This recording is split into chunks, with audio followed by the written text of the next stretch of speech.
incroyable comment c'était Chantilly. Oui, Hein. oui, moi j'étais C'est un village. Ah, 19 ans. un truc, une buvette à la gare. Oui, oui, il y avait.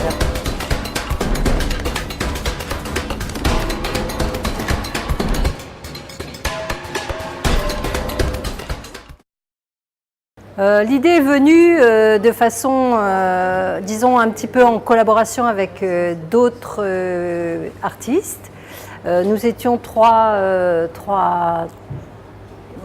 personnes, artistes, peintres et décorateurs, qui souhaitions un peu travailler de manière libre sur les murs et de manière un peu spontanée pour donner un peu de la lumière à la ville. Et donc on s'était investi un peu sur ce lieu parce que mon atelier est tout près, là juste derrière.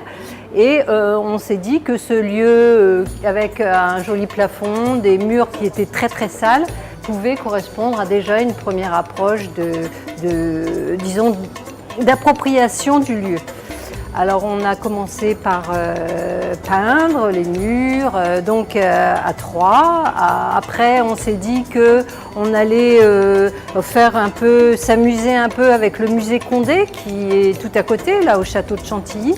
On s'est dit qu'on allait un petit peu jouer avec cette entité et qui est comment dire, on ne peut pas se comparer, incommensurable. Donc on s'est un peu amusé en se disant qu'on allait faire des cadres de la même façon que dans le musée de Condé, et afin d'y mettre des travaux d'artistes les plus vastes possibles en fait.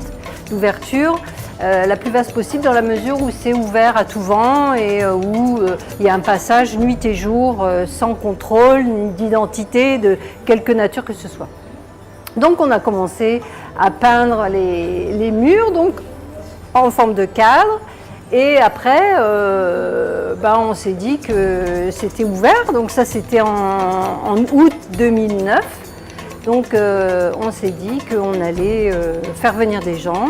On a commencé par faire une exposition très personnelle, donc aux trois. Donc il y avait Lisiane, Valérie et moi. Donc on a fait une exposition très personnelle qui s'appelait Les Martines en vacances. Et on a investi la ville de Chantilly de manière ludique et amusante. Et on a fait des photos qu'on a installées et on a fait le premier vernissage donc en septembre 2009.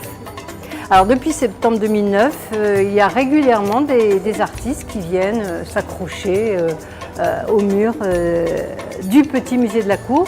On a choisi aussi de manière humoristique, comme je disais tout à l'heure, en fait, on a voulu jouer sur l'idée de la cour du roi.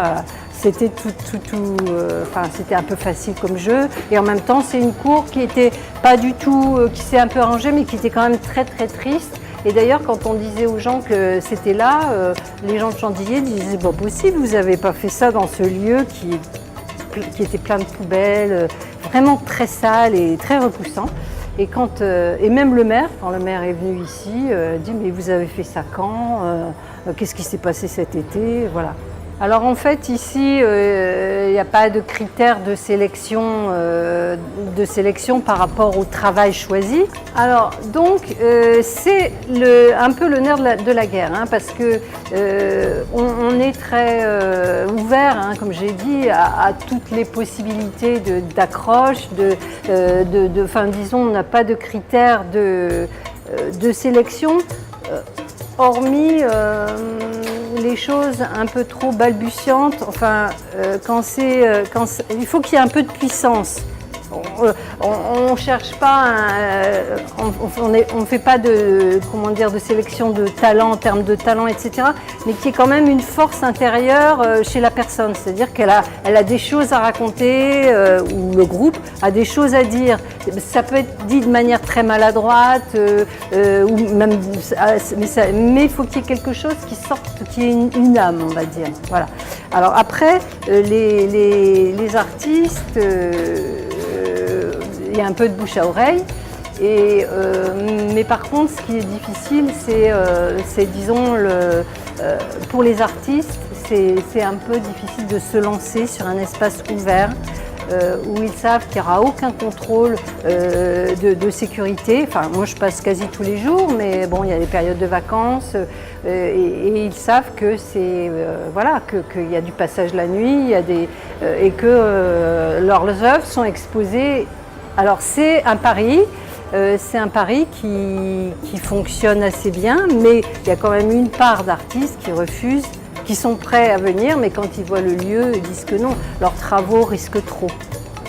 C'est un peu dommage, mais en même temps c'est comme ça, hein, on peut pas obliger les...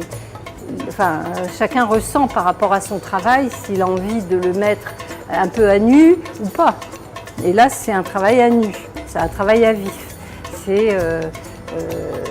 Voilà, on sait qu'il peut y avoir des choses qui bougent.